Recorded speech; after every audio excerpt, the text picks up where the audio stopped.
Demikian cukup ya. Ada apa lagi? Sekarang itu saya ada berapa foto bisa ditambah. oh ya, next lagi foto. Ini kangkung, Pak. Kangkung di dalam kontainer nih. Jadi begitu mudah, Pak. Taruh kontainer, kasih air, sudah tumbuh kangkungnya. Next, Pak. Yang kedua. Ini kangkung, Pak. Itu Pak Dedi lihat, Pak. Itu kangkung yang coklat-coklat itu baru kita potong, Pak. Kita potong, nanti dia akan tumbuh lagi, Pak. Ya, nah, yang sedikit kuning sedikit, itu ya. Yang kuning. Ya. Yang hijau itu kangkung itu banyak, Pak. Iya. Jadi tinggal potong, kita tinggal jual. Wah, bagus. Ya, itu. Jadi Pak Edi jual kangkung juga ya? Jual kangkung harga murah, jual harga special price. Oh, berapa itu, Pak? Dijual 250 gram, dijual cuma lakceng 6.000. 6.000. Ya. Murah meriah ya? Murah meriah. Murah meriah. Dan udah pasti, Pak, tidak ada ulat. pestisida. Oh, enggak ada ini. Nah, ini kasih tahu, ini paling penting, Pak. Ini pure. Karena dia hanya kotoran, biogas, tanah, dan kangkung. Dan air, udah. That's all, Pak. Ya, tidak usah pakai ada semprot-semprot itu ya. Oh, enggak ada. Itu yang kita takutin, Pak. Next. Ya. Nah, ini kebetulan ini Pak, ini bumbu, ini buat bumbu. Ini serai, Pak. Serai ini serai. Serai untuk obat dong? Ya, serai buat bumbu dapur. Bumbu dapur. Nah, jadi dengan ini serai juga tumbuh, Pak. Ya. Nah, next lagi. Nah, ini yang tadi padi ini, Pak. Ini padi yang saya bawa ini, Pak. Ini. Ya, ini padinya. Udah. Ya. Ini padi. Nah, padi ini artinya padi ini, Pak, bisa ditanam di Bandung, dipanen di Jakarta. Ya. Yang kangkung juga bisa dong. Bisa, tinggal dibawa aja dia semua. Udah. Bisa panen di mana aja. Jadi begitu simpel. Jadi ini moving, dan lagian Pak, ini dengan cara ini kita tidak usah lagi bajak tanah. Tidak ada bajak tanah. Tidak ada bajak tanah. Terus plastik saja cukup. Ya, polybag. Terus Pak, ini padi waktu Bapak tumbuh yang pertama, Pak, Bapak bisa atur jaraknya. Nah, setelah dia gede, Bapak rapatkan lagi nih, Pak. Gitu. Jadi bisa di-style sama kita. Iya. Nah, ini Pak. Jadi ini adalah sistem yang luar biasa, gimana ya, seperti knockdown gitu lah. Knockdown. Nah, tapi gini Pak. Bisa namanya pindah-pindah. Itu namanya. Ini Pak, ini kami coba ini padi ketan. Padi ketan ini. Ketan. Ya, kayak Bapak sering makan lemper kan ketan. Ini. Ketan ini kelihatannya karena saya tahu ketan ini banyak diimpor dari Thailand, Pak. Thailand kita banyak. Impor ketan Thailand. Thailand. Ya. Aduh.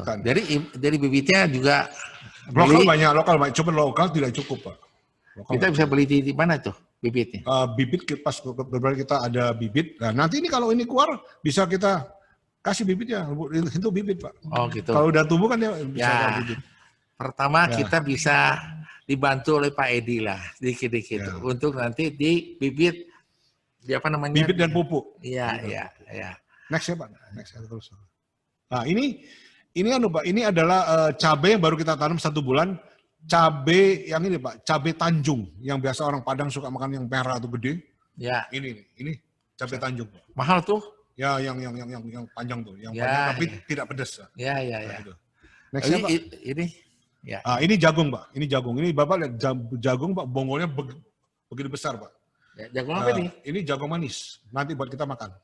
Jagung manis. Ya. Yang tiap pagi-pagi kita suka dikukus itu ya. Dikukus, Ya. Nah, dengan sistem ini, Pak, jadi apa sih beda sistem ini dengan sistem konvensional?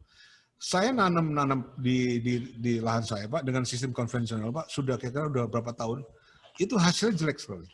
Kenapa jelek? Karena gini, Pak, kita jarang turun tangan. Kita nyuruh, disiram. Laporan, Pak, selangnya bocor. Airnya nggak ada. Macam-macam urus saya, Pak. Nah, ini dengan sistem ini, ada air terus, Pak, direndam. Jadi dia kalau lupa ngasih air 2 hari, nggak ada masalah. 3 hari nggak ada masalah, Pak. Jadi pasti hidup dan pasti sukses ini. Nah, satu lagi pertanyaan. Air itu berarti kan kira-kira berapa senti ya? 5 sampai 8 senti. Nah, air itu kan tidak akan jadi untuk jadi nyamuk dan kecil, gimana, Pak? Dikasih ikan kecil. Hah? Dikasih ikan kecil. Oh, itu namanya Nah, jentik-jentik. di Sunda bilang beringit ya. Ya, kecil. Nah, kasih itu. Oh. Tapi itu nggak bisa gede, itu ikannya kecil-kecil terus kan selamanya. Ya, atas saran dari Pak Sonson, saya sekarang lagi bikin Pak. Jadi supaya saya dalemin Pak, supaya bisa piara ikan nila. Oh, Nah, lagi saya bikin jadi baru. si padinya digantung Digantung setengah air. diganjel. Ya, dan diganjel kira-kira mungkin 1 bata gitu ya. 2 bata. Diganjel kurang lebih 45 cm. 40 cm berarti 2 bata, 2 panti panjang gitu ya. Ya. Jadi berarti ada padi, ada ikan. Nanti begitu padi panen, ikannya juga panen. 2 kali Atas bareng. panen, bawah juga panen. Ya, satu itu, ketiganya jadi nyamuk-nyamuk hilang. Ya hilang. Gitu Hilang, ya. Pak. Terus kami punya target satu, Pak. Target satu ini, karena kita menyangkut ini ketahanan pangan, Pak ya. Kita akan coba segera minggu depan tuh menanam kedelai, Pak. Kedelai ini kita punya negara, Pak. Kita impor kedelai dari Amerika 1 tahun itu $11 miliar. 11 miliar. 11 miliar dolar. Berarti kedelai ini kalau ada banyak peminat dan pembelinya. Dan kebetulan di Indonesia ini sang kedelai 1 hektar itu baru bisa keluar cuma 1 ton, Pak. 1 ton per hektar. Jadi jangan kecil sekali. Nah, kami akan mencoba bisa membuat kedelai kira-kira 1 hektar bisa keluar 2-3 ton. Akan kami coba, Pak. Karena dengan kita akan turunkan tim dari LIPI, tim kita, Pak. Jadi saya kira ini harus kita istilahnya prioritaskan kedelai ini. Karena ini menyangkut untuk kita punya import ekspor. Nah, berarti kita devisa banyak keluar ya. Banyak keluar. Ya kalau ini ketahanan pangan kita berangkat dari rumah, jadi satu sisi kita bisa menikmatin hasil tanamannya, kedua bagi negara juga menghemat devisa. Aduh, luar biasa. Terus sekali. lagi Pak, ini beras sama. Ini beras di waktu pandemi tahun 2020, kita biasa impor beras dari Vietnam sama Thailand. Mereka tahun ini mereka tidak mau jual karena pandemi. Pandemi mereka pakai sendiri. Nah, mereka siap-siap, mereka nggak mau jual. Jadi ini juga kita harus siap-siap juga untuk bangsa Indonesia ini supaya kita bisa mandiri, Pak. Nah, dengan sistem begini, Pak, istilah itu tidak kenal tanam, waktu, tidak kenal musim, kita saya kira kalau ini semua digerakkan, lahan-lahan yang tidak produktif digerakkan, saya kira cukup. Cukup ya. Ya sekarang di kota banyak lahan yang ya tersia-sia karena ya tanam di kebun di rumah, kebunnya nggak diurus karena tukangnya tidak ada. Ya itu. Ya, kenapa nggak tanam ini sekalian? Bermanfaatnya padi ada, sayur ada, ikan ada. Wah, berarti sudah cukup. Negara ini akan menghemat devisa sangat besar sekali. Kita punya kebun kebetulan di Bandung, Pak, di Bandung Selatan, di Mamatoha. Itu berapa besar? Saya bikin kebun itu demplot, kira-kira kita punya lahan 1,5 hektar. 1,5 hektar. Wah, kalau nggak keberatan saya mau mampir ke kebun Pak Edi bisa? Bisa. Oh bisa. Waduh. Pak Sonson kan pernah datang. Pernah datang. Aduh. Tapi Pak Sonson tidak ngajak-ngajak saya, Pak. Aduh, ini pengennya sendiri saja. Biasa kalau ada kenikmatan itu suka telepon-telepon, tapi kalau ini tidak ngajak-ngajak. Waduh, Pak Sonson. Oh iya. Komentar ini gimana nih, Pak? Iya, baik. Terima kasih. Tadi Pak Edi mungkin belum dikenalkan oleh Pak Dedi secara lebih menarik ya, sebab bagi teman-teman yang belum kenal, Pak Edi ini seorang pengusaha tekstil. Jadi kita bayangkan punya pabrik yang mungkin 10 hektar atau berapa hektar, dan teman-teman Pak Edi ini banyak. Jadi saya dengan Pak Ade Sudrajat kan ngobrol, wah kalau di Jawa Barat saja pabrik-pabrik itu digerakkan untuk menanam seperti yang Pak Edi lakukan, itu ribuan hektar, Pak. Jadi luar biasa harapan kita kepada kontribusi kepada ketahanan pangan. Mungkin juga di beberapa hadirin Pak Dedi ini banyak yang masih bertanya nih ya, saya yakin. Itu media tanam yang tadi Pak Edi sebut sebagai biogas ya. Izinkan saya nge-share sedikit ya. Ya, silakan Pak. Supaya secara teknologisnya terbela gitu ya, bahwa yang dimaksud oleh Pak Edi tentang biogas itu apa. Tapi secara sepintas juga saya ingin mendahului Pak Sarwono ya tentang bahwa memang pada dekade ke depan tuh kita akan banyak penduduk berada di kota, disebut dengan urban trend. Nah, yang dimaksud oleh Pak Dedi tadi di halaman saya adalah di atap-atap di dak rumah itu kita bisa nanam padi seperti ini, nanam sayur, termasuk ini kolam ya. Ini yang di tengah ini kolam, ada pompa yang bisa memutarkan air, kemudian ada aquaponik dan termasuk dapat ikan. Itu cukup dalam tangki sebesar 1 meter kubik. Tangki ini banyak dijual second-second di pinggir jalan. Ya. Jadi kalau kita bikin desain seperti ini, kita bisa memelihara ikan minimal 400 ekor ya. Dan pada saat panen itu, kalau ikan konsumsi seperti ikan lele misalnya, itu ikan lele itu 1 kilogram 9 ekor.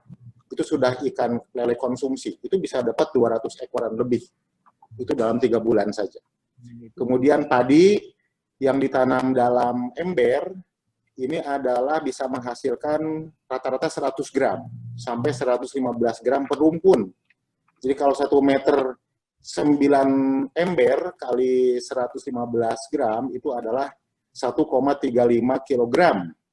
Bayangkan kalau 10.000 meter atau 1 hektar kan itu bisa berpotensi 13,5 ton gabah kering panen. Kalau sudah disusutkan dengan dijemur akan turun lagi. Nah, berbagai pilihan di sekitar rumah yang dapat kita tanam itu sudah bukan hal baru karena di negara-negara lain nanti juga mungkin siapa tadi yang dikenalkan Pak Sarwono ya akan menimpali bagaimana beliau juga melakukan di dalam ruangan. Tetapi saya ingin menguatkan saja bahwa media tanam yang utama adalah yang Pak Edi sebut sebagai lumpur biogas. Ini adalah suatu proses fermentasi yang sangat efektif. Menurunkan BOD, COD limbah, bisa menjadi ramah lingkungan, dan sekaligus itu kalau diproses oleh bakteri yang ukurannya mikron, maka keluarannya itu nano. Artinya partikel nano. Kalau partikel nano itu memang akan menjadi suatu media tanam yang hebat. Saya sudah dikunjungi oleh profesor dari MIT ya, misalnya, bahwa kita bisa membuat satu sistem fermentasi limbah organik, menghasilkan energi biogas, sekaligus yang terbesar ekonominya sebenarnya adalah lumpurnya itu. Karena lumpur itu tinggal dimasukkan ke ember, lalu ditanam 2 butir gabah, itu sudah menghasilkan 1 rumpun padi dengan hasil 100 sampai 115 gram per rumpun. Nah, di dalam ruangan bukan mustahil, karena fotosintesis memerlukan spektrum warna tertentu.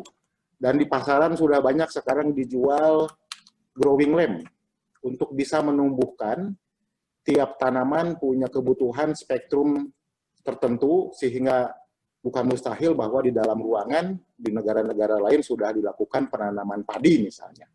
Ini bukan lagi suatu khayalan, bahwa masa depan kita mungkin adalah pertanian yang dulu dalam ilmu sosiologi yang saya pelajari, ada istilah pertanian subsisten. Pertanian sekedar untuk memenuhi kebutuhan keluarganya sendiri. Nah, masa pandemi ini mengingatkan saya tentang hal itu. Apakah mungkin memang kita akan menuju pada kondisi masa pandemi ini mengajak kita semua untuk kembali merenungkan bahwa kita memenuhi pangan untuk memenuhi kebutuhan keluarga bisa dilakukan di rumah. Nah, seperti inilah yang dimaksud bahwa penanaman secara urban farming sudah bukan lagi hanya sayuran. Jadi pangan pokok seperti padi, pangan pokok seperti jagung, pangan kemudian ikan, termasuk bahkan ada istilah baru adalah ada lebah trigona ya. Lebah trigona itu bisa dibudidayakan di kotak-kotak di halaman rumah. Itu menghasilkan madu tewel ya. Itu luar biasa yang konon sangat khasiatnya lebih bagus daripada biasanya. Nah, demikian Pak Dedi Wijaya ya, saya hanya ingin memperkuat saja yang dimaksud oleh Pak Edi tentang lumpur biogas adalah kira-kira kita mencacah bagian material bahan organik, kemudian dipeyem ya, dimasukkan dalam reaktor yang kedap, apapun bentuk reaktornya, maka setiap 1 ton itu akan menghasilkan 40 meter kubik gas metan yang setara kalorinya dengan 20 kg LPG. Dan lumpur kurang lebih 1 ton juga. Jadi itu yang merupakan kehebatan daripada sistem biogas. Walaupun di Indonesia ini banyak dibantu pemerintah, tetapi banyak tidak diurus ya. Padahal secara data statistik yang saya peroleh, di RRT, di Cungkuo ini sampai 10 juta biogas unit ini tersebar di masyarakat, sehingga ketahanan energinya lebih kuat. Di India 5 juta. Di Indonesia baru 100.000 pun itu tidak banyak yang tidak diurus. Jadi luar biasa kita punya potensi, tetapi sejauh ini terbuang. Potensi kita bahan bakunya pun populasi ayam sebesar 1,6 miliar itu limbahnya 240.000 ton. Kemudian sapi, kemudian limbah-limbah hutan, termasuk sampah yang ada di sekitar kita. 1 orang 0,7 kg. Jadi kalau 1 rumah tangga 3,5 kg. Jadi kalau kita mau mengurus sebuah biodigester tadi untuk bahan media tanam, saya kira harus mengumpulkan dari satu restoran, ya, itu dikumpulkan seperti Pak Edi itu yang punya beberapa hektar di dekat pabriknya itu bisa ngumpulin sampah-sampah dari sekitar banyak rumah makan. Demikian Pak Dedi, itu saja yang ingin saya Luar biasa. Terima kasih. Banyak. Karena saya sangat terkesan sekali, karena rumahnya Pak Svensson itu di atapnya sawah, Pak. Ini jarang sekali, saya terkaget-kaget ini. Ya, ini tambahannya luar biasa sekali. Mungkin Pak Sarwono Kusumaatmadja mungkin ada tambahan. Gimana maksud dan tujuannya supaya Indonesia itu bisa pertahanan pangannya bisa kita tingkatkan, dan juga devisa negara kita bisa dihemat. Silakan Pak Sarwono. Sebetulnya dunia ini lagi kacau balau karena 3 hal, Pak. Ya. Bukan cuma pandemi ya. Yang mungkin kita udah samar-samar tahu, tapi nggak tahu rinciannya apa. Itu adalah yang namanya perubahan iklim.